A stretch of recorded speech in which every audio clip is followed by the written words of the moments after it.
Welcome to On the Brink. This is Disney's Tron, Bits, Bytes, and Family Insights by Dean Brinkerhoff of On the Brink. Groundbreaking for its use of computer-generated imagery and unprecedented visual effects, no other Disney film is quite like Tron 1982, and its sequel Tron Legacy from 2010. And that pertains to its overarching story, too. While many critics and fans laud the technological advances of this franchise, the moving and uniquely relevant story often gets overlooked. With the launch of Disney+, more people than ever before have the chance to see the original film and the way it stands as a vision of the future of the computer world. Tron explores mankind's relationship with advances in technology as envisioned on screen by Steven Lisberger. In the Tron creator's own words from the Tron screenplay, this film takes place in two worlds. There is our world, the world of flesh and blood, and there is the world we have created, the electronic world. This is a land of digitized electrical abstractions and laser beams, carrying information, a world that has become a global network. We are the users, the programmers who control the happenings here, like the gods in a Greek drama. A similar description is found at the beginning of some non-US versions of the first Tron film. It reads, "This is the story of two worlds, and the beings who inhabit them. One of those is our world, the one we can see and feel, the world of the users. It lies on our side of the video screen. The other, an electronic micro-civilization, lives and breathes just beyond our grasp. This is the world of the programs, because we the users have created this new world. Part of us lives there too, on the other side of the screen." Incorporating designs by Mobius, Sid Mead, and Peter Lloyd, the original Tron expanded the horizons of what could be done in terms of special effects in film. In addition to heavy use of computer-generated animation, special frames of film were layered together in a process resulting in a visual hybrid named a codolith.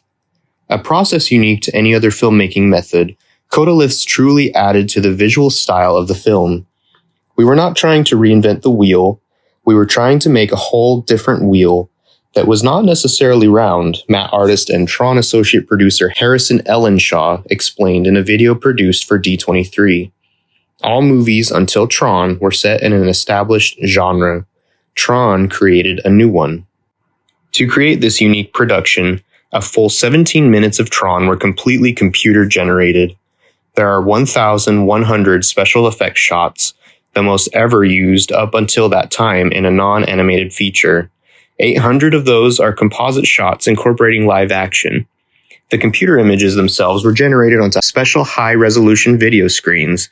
It took 48 million bits of information to generate a single frame, with some of the most complex individual frames requiring 6 hours to create. Even though many analysts focus on how the Tron filmmakers pushed the boundaries of film and technology with this production, many overlook the moving story that is told.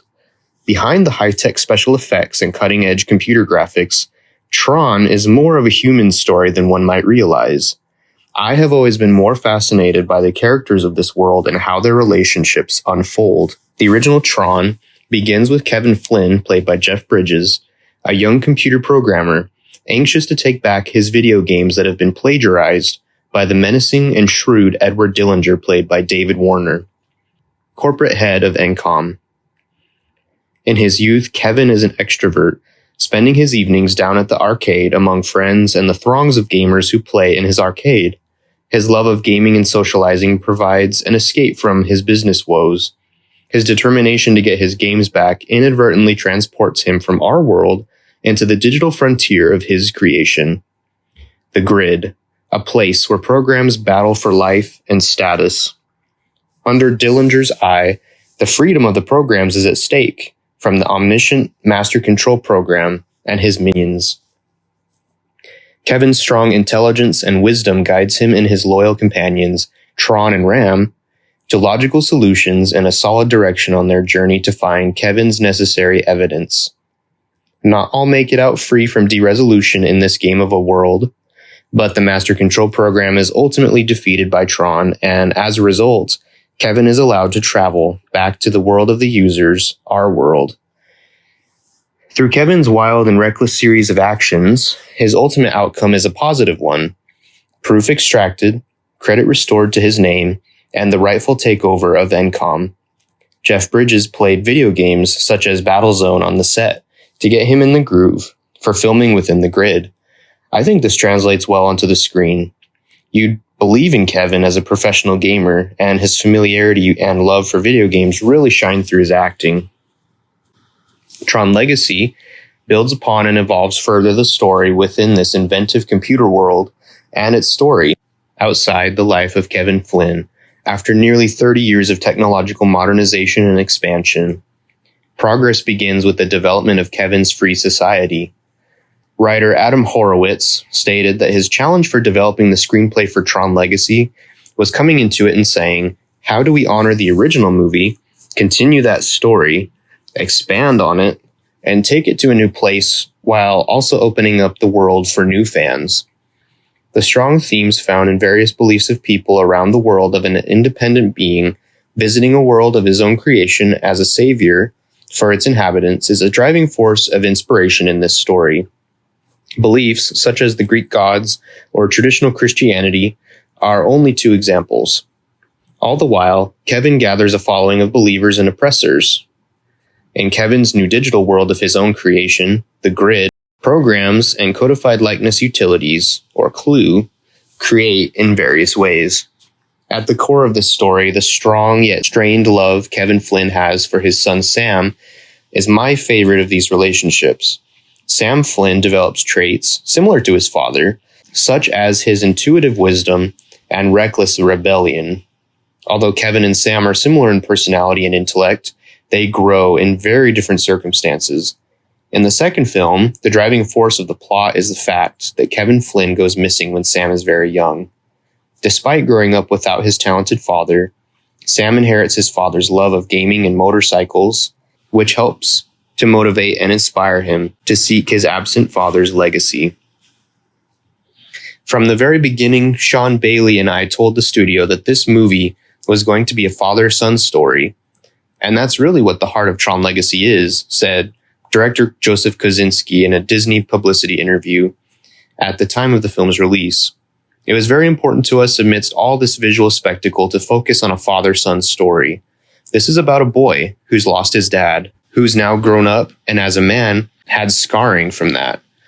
Then he learns that his father's disappearance may not have been all that he thought, and there's a chance for them to rebuild their relationship, revealed producer Sean Bailey to Disney Publicity. Our goal is to make sure we're serving our story the best way we can. And the visuals, the effects, the music, the performances, and the style all support that. Bailey saw the original film as a 12-year-old when his father took him to the theater so they could watch it together. Perhaps the memory of that shared experience bolstered the importance of the father-son theme. The ultimate goal of Kevin Flynn's business in the digital frontier is to create perfection. Though admirably plausible, his theories turn out to be misguided and destructive. A hacker program called CLUE, also played by Jeff Bridges, that has Kevin's likeness, was a useful yet ultimately disposable program who perished in the original film. He proved valuable to Flynn in many missions, despite his premature de-resolution in a failed attempt to gain the needed evidence. Valuable enough, in fact, that when Kevin's dreams for a reshaping of the human condition begin to take form in his brain through digital means, Kevin creates CLUE once more to spearhead this brave new project. "You are CLUE," Kevin proclaims. "I am CLUE. You will create the perfect system." "I will create the perfect system." Flynn chuckles. "Together we're going to change the world, man." In an interview with Steven Lisberger in the syndicated promotional documentary Computers Are People Too from May 1982, he explores the idea of creation in the context of computer framework. Every one of us is in that computer somewhere, whether it's because of our driver's license or social security or income tax.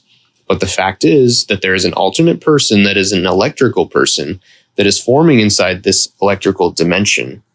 And then the question is, are you in control of that information, or is somebody else in control of it? These themes and concepts are more relevant than ever in the age of avatars and AI. The story element of controlling information was central to the motivations of the Master Control program in Tron, and proved again to be the driving power of the antagonists of Tron Legacy as Clue rises to assume leadership of the grid. His initial protocol to create the perfect system degenerates into egotistical madness and a lustful power grab. Clue turns against his maker and assumes full authority of his new world and its program inhabitants. This is his controlling and villainous vision of the future. Despite the odds against the genius programmer, Kevin Flynn's original dream proves to be prophetic, as beings, described as isomorphic algorithms or ISOs, spontaneously evolve from the data in the world of Kevin's own creation. Tragedy ensues as Clue's destructive forces purge the ISOs of their lives to make sure that their world never changes or evolves further, thus ensuring Clue's dictatorship is prolonged. An ISO named Quora, played by Olivia Wilde, is sheltered from harm and is raised and trained in the games and martial arts by the great creator Kevin Flynn himself. Here is where his son Sam, played by Garrett Hedlund, enters the scene. He receives a mysterious message from his dad's abandoned arcade and stumbles upon his long untouched basement laboratory. Sam is pulled into the grid and is rescued by Quora after being subjected to the games by the menacing Clue. Quora brings Sam to his long-missing father, isolated from the city. Kevin and son are reunited. Sam asks, "You remember that night when you didn't come home? You said," Kevin responds, "I said I'd show you the grid. Should have seen this place back then. Couldn't wait to show it to you. Must have been something before Clue screwed it up." No, he's me. I screwed it up, chasing after perfection, chasing after what was right in front of me. Look what you've accomplished. It's incredible. Kevin places his hand on Sam's shoulder. "Sam, I'd have given it all up for one more day with you." In this moment, an epiphany strikes Kevin after his long strings of successes and failures comes to a head. All this time, he's been chasing a dream that was right in front of him. This newfound appreciation for his family, created before his experimentation with digital worlds, fuels his motivation to escape back home and reverse the damage he's done. Clue, of course, opposes this threat to his way of life and his original purpose to create the perfect system as he sees it. Kevin and Clue's final confrontation happens just as they are about to escape. Kevin boldly proclaims to Clue, "The thing about perfection is that it's unknowable. It's impossible, but it's also right in front of us all the time. You wouldn't know that because I didn't when I created you. I'm sorry, Clue. I'm sorry." The full realization of his neglected son and what he must now do results in having to stay behind in the grid as Sam and Quora escape. Clue is derezzed and his data sucked back into Kevin's essence as the grid implodes in a great blast. We, the audience, are left wondering what happened to Kevin, but after Sam's ride into the sunset and a string of extra scenes included on the film's Blu-ray disc from Walt Disney Home Entertainment provides hope and assurance that we haven't seen the end of this story, for indeed, Flynn lives. Sam becomes an activist, and along with that, a proponent of altering the course of NCOM forever to return to its former days of glory. It's apparent that Sam hasn't given up on his father and is determined to carry on his legacy. The story of Tron has influenced my love and optimism of the future and of the digital world we connect with and play in every day. It has done so ever since I first experienced these epic films as a teenager for the first time. Now, as a young adult with an infant son, I watch the zipping light cycles with flashing ribbons of energy, fueled by boosting dubstep score composed by Daft Punk, and I realize something. These elements pale in comparison to the moving story and the showcase of the importance of family values, fatherhood, and even sonhood. It's a relatable tale and has intrinsic value to be discovered if only one takes the effort to tap into the incredible human tale of the Flynn family as seen in Tron. Thank you for listening. My name is Dean Brinkerhoff. I'm a writer, artist, YouTube content creator, and historian. I've got a special enthusiasm for Disney. When I'm not writing articles and blog posts and creating videos, I watch animation, films, and TV, classic and new.